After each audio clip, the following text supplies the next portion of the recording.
ओम शांति।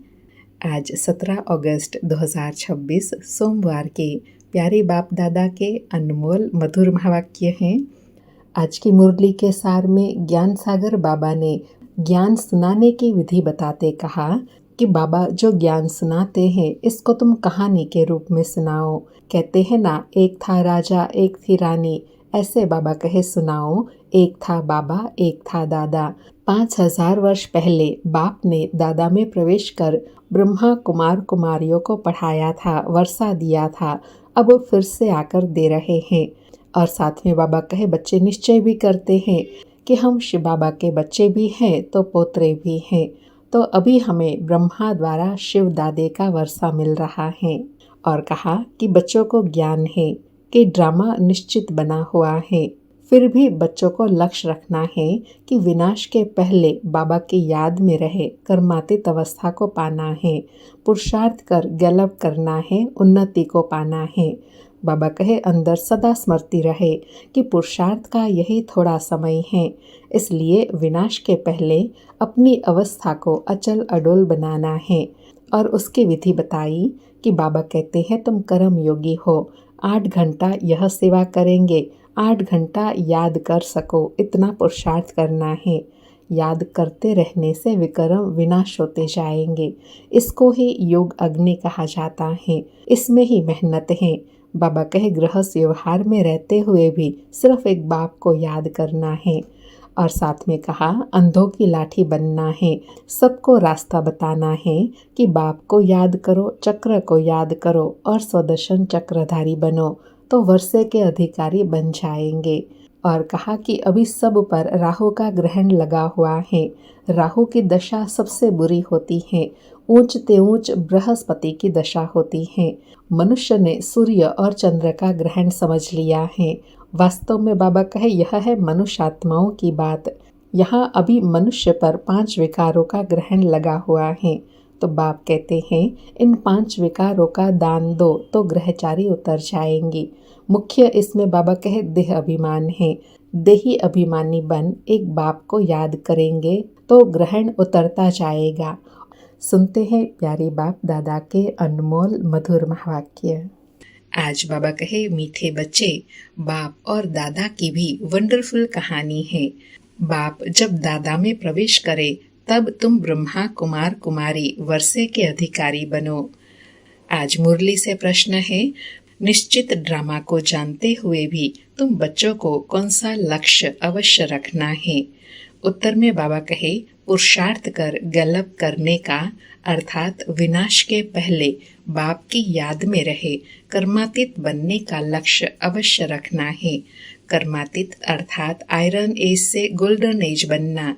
पुरुषार्थ का यही थोड़ा सा समय है, इसलिए विनाश के पहले अपनी अवस्था को अचल अडोल बनाना है। ओम शांति। ओम शांति। यह दोनों कहते हैं एक था बाबा एक था दादा। कहानी सुनाते हैं ना, एक था राजा एक थी रानी। अब यह फिर है नई बातें। एक बाबा एक दादा तुमको कहेंगे 5000 वर्ष पहले भी एक था शिव बाबा, दूसरा था ब्रह्मा दादा। अब शिव बाबा के बच्चे तो सब है। बाबा कहे सभी आत्माएं एक बाप की संतान हैं, वह तो है ही है। ब्रह्मा के बच्चे ब्राह्मण भी थे। प्रजापिता ब्रह्मा की संतान ब्रह्मा कुमार कुमारियां थे। उन्हों को कौन पढ़ाते थे? शिव बाबा। बाबा कहानी सुना रहे हैं ना, इसलिए बाबा कहे ब्रह्मा कुमार कुमारियों को कौन पढ़ाते थे? शिव बाबा। प्रजापिता ब्रह्मा के यह ब्रह्मा कुमार कुमारियां ढेर बच्चे हैं ना, ब्रह्मा कुमार कुमारियां बनते हैं। ब्रह्मा कुमार कुमारियां मानते हैं बरोबर हम शिव बाबा के बच्चे भी हैं पोतरे भी हैं। बच्चे तो है ही, अब पोतरे बने हैं।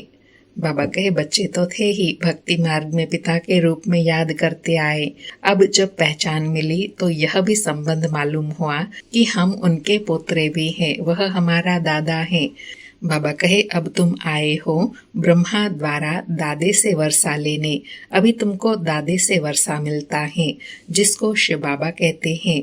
परंतु ब्रह्मा कुमार कुमारियां होने के कारण उनको हम दादा कहते हैं। वर्षा दादे का है, ब्रह्मा दादा का नहीं। बाबा दो शब्द बता रहे हैं। एक दादा का भावार्थ है बड़ा भाई और दूसरा शिव बाबा दादा है, वह है ग्रैंडफादर।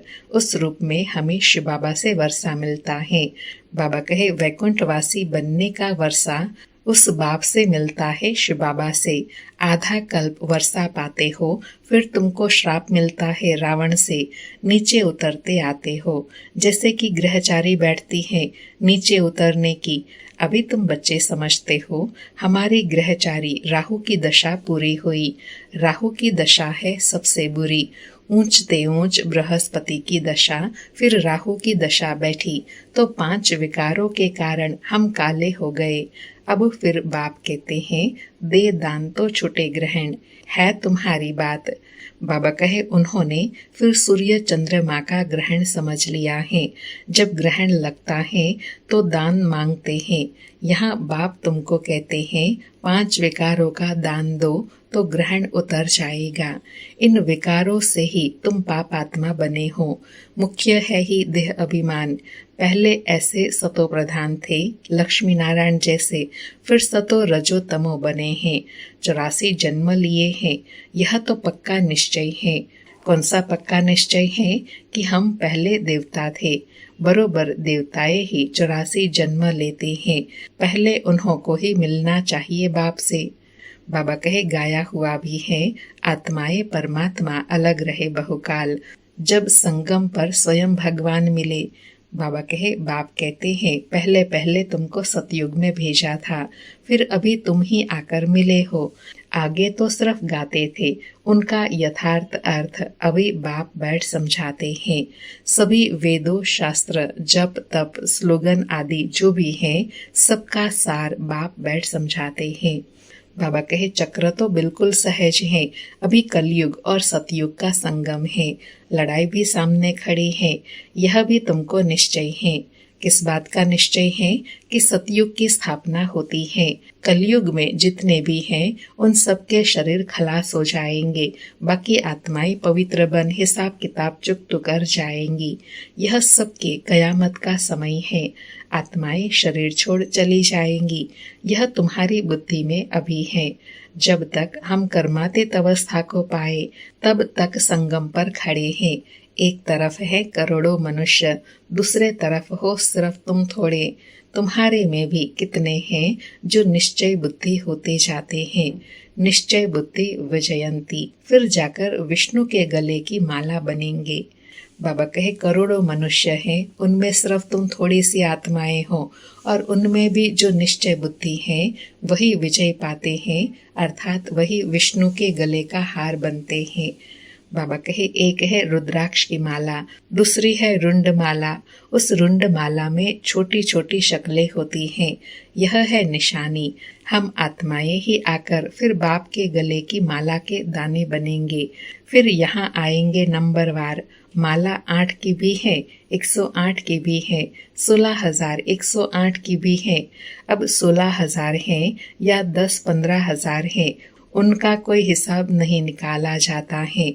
यह मालाएं बनाई जाती हैं, अर्थात यह मालाएं बनती हैं पुरुषार्थ के अनुसार नंबरवार। बाबा कहते हैं यह सब तुम क्यों विचार करते हो? जितने भी राजाएं कल्प पहले सतयुग त्रेता में बने थे उतने ही बनेंगे। 100 बने या 200-300 बने, यह पूछना नहीं है। बाप कहते हैं तुम जितना नजदीक आते जाएंगे तो यह सब समझ जाएंगे। आज हम यहाँ हैं, कल विनाश होगा, फिर सतयुग में थोड़े से देवी देवताएं होंगे, बाद में वृद्धि को पाते हैं। सतयुग के आसार भी दिखाई पड़ते हैं। बाकी लाखों जाकर रहेंगे, फिर लाख रहे व 9-10 लाख रहे, एक्यूरेट नहीं कह सकते। बाबा कहे इन बातों में नहीं जाना है। बाबा एवरेज बात बताते हैं। मूल बात है कि पुरानी दुनिया परिवर्तन हो, नई सतयुगी दुनिया आने वाली है। उसमें जाने का हमको पुरुषार्थ करना है, उसके लिए चिंतन करना है। बाबा कहे हाँ, जब तुम एक्यूरेट संपूर्ण बनने के लायक बनेंगे तब तुमको और जास्ती साक्षात्कार हो जाएंगे। अभी तो बहुत कुछ समझने का समय पड़ा है, बहुत साक्षात्कार करते रहेंगे। लड़ाई की तैयारियां भी बहुत होती रहती हैं, सब चीजें महंगी होती जाएंगी। विलायत में भी अब खूब टैक्स आदि लगते रहेंगे, बहुत बहुत महंगाई होकर फिर एकदम सस्ताई हो जाएंगी।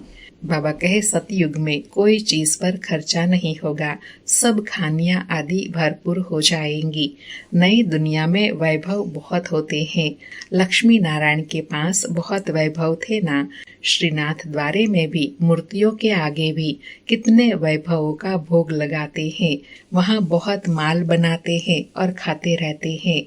बाबा कहे यह सतयुग का यादगार है ना, एक एक मूर्ति के आगे इतने प्रकार के वैभव के भोग लगाते हैं, ये सतयुग की संपन्नता की निशानी है।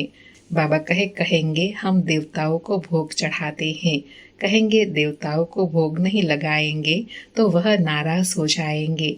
बाबा कहे अब इसमें नाराज होने की तो बात ही नहीं, तुम कोई पर नाराज नहीं होते हो, जानते हो ड्रामा अनुसार यह विनाश होना ही है, कलयुग से बदलकर सतयुग होगा।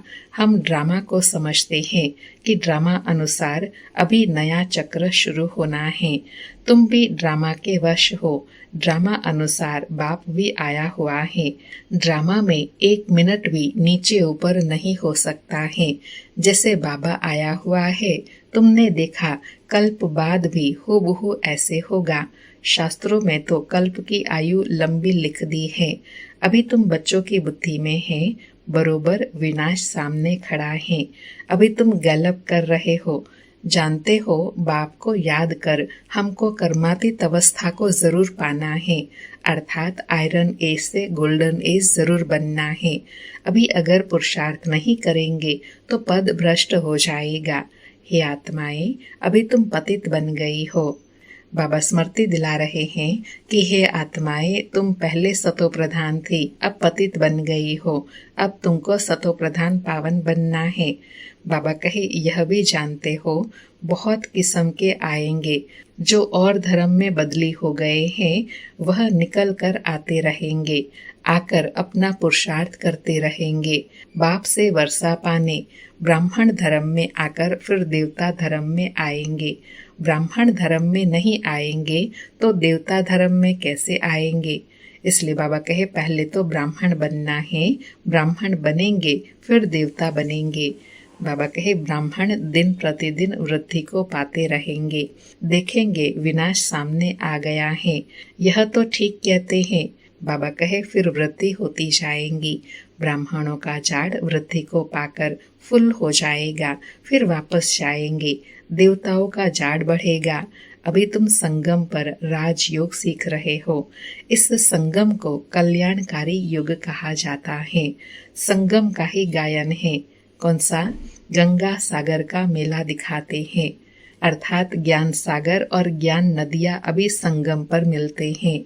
बाबा कहे वह सब है भक्ति मार्ग का, यह है ज्ञान सागर और ज्ञान सागर से निकली हुई ज्ञान गंगाएं। ज्ञान सागर से पतित पावन अक्षर लगता है, वह समझते हैं पतित पावनी गंगा है और फिर गंगा में स्नान करते ही आते हैं। यह नदियां तो सतयुग से लेकर चली आती हैं। आजकल तो नदियां भी कहाँ कहाँ डुबो देती हैं। प्रकृति भी तमो प्रधान, सागर भी तमो प्रधान हो पड़ा है। बाबा कहे जैसे आत्मा तमो प्रधान होती है तो प्रकृति की हर चीज तमो प्रधान बन जाती है, अर्थात दुखदाई बन जाती है। बाबा कहे सागर थोड़ी सी उछल खाएगा तो सब कुछ खलास कर देंगे। सतयुग में सिर्फ हम थोड़े ही भारत में रहते हैं। यमुना के कंठे पर दिल्ली परिस्तान थी, फिर बननी है। सतयुग में थोड़ी ही जीव आत्माएं रहती हैं, फिर धीरे धीरे आते जाते हैं। अभी है कलयुग का अंत, कितने ढेर मनुष्य हो गए हैं। बेहद का नाटक है जिसको अच्छी रीति समझना है। बाबा कहे भल कोई अपने को एक्टर समझते भी हैं, परंतु कल्प 5000 वर्ष का है यह किसी को भी पता नहीं है। कहाँ 84 जन्म, कहाँ 84 लाख। अभी तुम रोशनी में हो, तुमको बाप से वर्षा मिलता है। बाप कहते हैं, क्या कहते हैं? मन मना भव, बाप को याद करना है। शिव भगवान वाच, भगवान की महिमा में और देवताओं की महिमा में बहुत फर्क है, क्योंकि जब महिमा में फर्क है तो जरूर उनसे प्राप्ति में भी फर्क होगा ना। बाबा कहे, बाप जो नई दुनिया रचते हैं उनकी महिमा है सर्वगुण संपन्न, 16 कला संपूर्ण, संपूर्ण निर्विकारी। अभी तुम ऐसे बन रहे हो।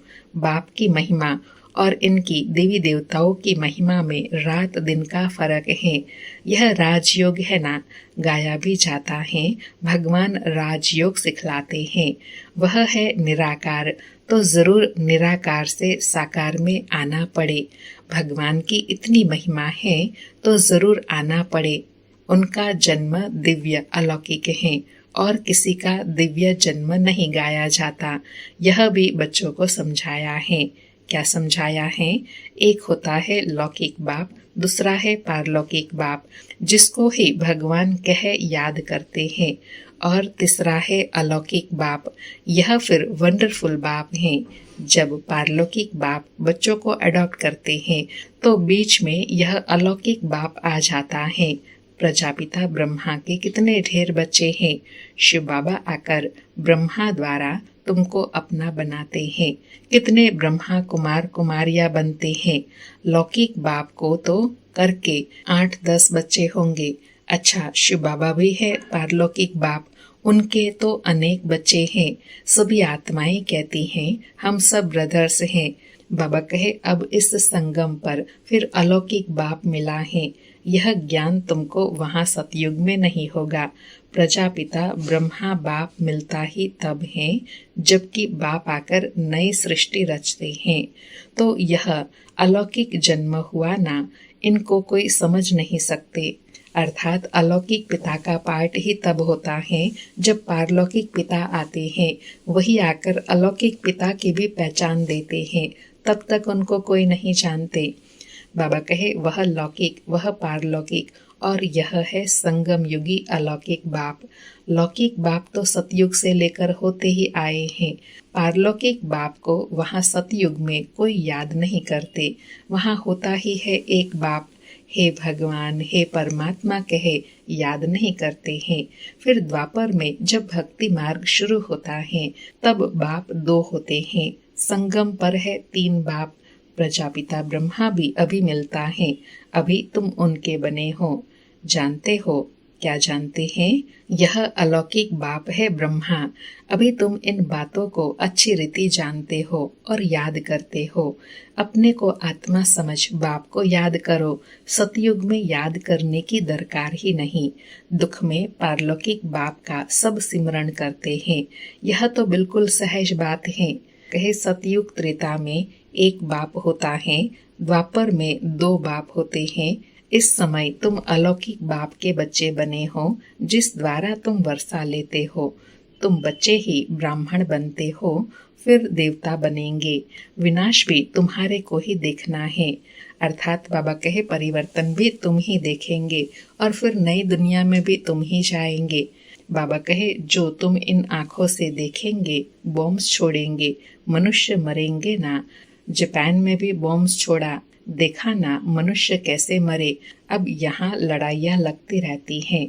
खुद भी कहते हैं हम तंग होते जाते हैं। 10-10 वर्ष तक भी लड़ाई चलती रहती है। बॉम्ब्स में तो चपटी से सेकंड में सब खलास हो जाएगा। चिंगारी लगती है तो शहर नष्ट हो जाता है। यह है बॉम्ब्स। आग भी लगनी है। अभी तुम बच्चे जानते हो बाप आया ही है स्थापना और विनाश कराने, तो जरूर यह सब होगा। पुरुषार्थ करने का अभी समय है। बाबा कहे, यह सब होना है, इसलिए यह सब होने के पहले पुरुषार्थ करना है। बाबा कहे, माया घड़ी घड़ी तुम्हारा बुद्धि योग तोड़ देती है। अर्जुन, तुम अडोल स्थिर कहाँ बने हो? बाबा उल्हाना दे रहे हैं कि अभी तैयारी चल रही है, क्योंकि अभी तक तुम्हारी अचल अडोल अवस्था कहाँ बनी है। जब बनेंगी तब तो परिवर्तन होगा। बाबा कहते हैं माया के तूफान बहुत आते हैं। कोई तो सारे दिन में घंटा आधा भी याद नहीं करते हैं। बाप कहते हैं तुम कर्म योगी हो, 8 घंटा तो यह सेवा करेंगे, 8 घंटा याद कर सको इतना पुरुषार्थ करना है। बाबा कहे पुरुषार्थ करते करते इतना याद का चार्ट बढ़ाना है। बाबा कहे याद करते रहने से विक्रम विनाश होते जाएंगे। इसको ही योग अग्नि कहा जाता है। यह है मेहनत। गृहस्थ व्यवहार में रहते हुए सिर्फ याद करना है। यह भी बाबा बतलाते हैं कि जिन्होंने गृहस्थ छोड़ा है, बच्चे बने हैं, वह भी इतना याद नहीं करते हैं। घर में रहने वाले और ही जास्ती याद करते रहते हैं। अर्जुन और भील का भी मिसाल देते हैं ना। बाबा कहे मेहनत है बाप को याद करना और चक्र को समझना। महाभारत लड़ाई भी जरूर लगेंगी, सतयुग में थोड़े ही लगेंगी। तुम बच्चों को अंधों की लाठी भी बनना है। सबको रास्ता बताना है कि बाप को याद करो, चक्र को याद करो, सुदर्शन चक्रधारी बनो। अच्छा, मीठे मीठे सिके लधे बच्चों प्रति माता पिता बाप दादा का याद प्यार और गुड मॉर्निंग। रूहानी बाप की रूहानी बच्चों को नमस्ते। हम रूहानी बच्चों की रूहानी माता पिता बाप दादा को याद प्यार गुड मॉर्निंग और नमस्ते नमस्ते। सारी मुरली से धारणा के लिए सार है। पहला पॉइंट, कम से कम 8 घंटा याद में रहने का पुरुषार्थ करना है। अपनी अवस्था अचल अडोल रखने के लिए याद का अभ्यास बढ़ाना है, गफलत नहीं करनी है। दूसरा पॉइंट, यह ड्रामा बिल्कुल एक्यूरेट बना हुआ है, इसलिए किसी पर भी नाराज नहीं होना है, निश्चय बुद्धि बनना है। आज प्यारे बाबा का वरदान है तोड़ना, मोड़ना और जोड़ना। इन तीनों शब्दों की स्मृति द्वारा सदा विजयी भव। तोड़ना, मोड़ना और जोड़ना, इन तीनों शब्दों की स्मृति द्वारा सदा विजयी भव। स्पष्टीकरण है, बाबा कहे सारी पढ़ाई और शिक्षाओं का सार यह 3 शब्द हैं। पहला, कर्म बंधन तोड़ने हैं। दूसरा, अपने संस्कार स्वभाव को मोड़ना है। और तीसरा, एक बाप से सर्व संबंध जोड़ना है। यही 3 शब्द संपूर्ण विजय बना देगा। इसके लिए सदा यह स्मृति रहे कि जो भी इन नैनों से विनाशी चीज देखते हैं, वह सब विनाश हुई पड़ी हैं। उन्हें देखते भी अपने नए संबंध, नए सृष्टि को देखते रहो तो कभी हार नहीं हो सकती। बाबा कहे सदा विजय बनने के लिए 3 शब्द सदा स्मृति रहे। कौन से 3 शब्द? कर्म बंधनों को तोड़ना है, अपने स्वभाव संस्कारों को मोड़ना है और एक बाबा से सर्व संबंध जोड़ने हैं। इन तीनों का प्रैक्टिकल स्वरूप बनने से संपूर्ण विजय बन जाएंगे।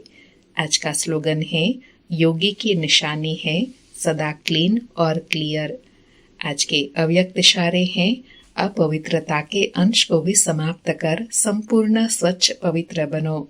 आज की धारणा है, अगर ब्राह्मण जीवन में संकल्प में भी अपवित्रता व अमर्यादा आ जाती है तो तख्त नशीन की बजाय गिरती कला में अर्थात नीचे आ जाते हो। कोई विकर्म नहीं हुआ लेकिन व्यर्थ कर्म भी हुआ तो पश्चाताप के बजाय महसूसता की स्टेज होती है। महसूस होता है कि यह रॉन्ग है, नहीं होना चाहिए। यह बात कांटे के समान चुभती रहेंगी, इसलिए इस व्यर्थ से भी मुक्त बनो। अच्छा, ओम शांति। शुक्रिया बाबा, शुक्रिया।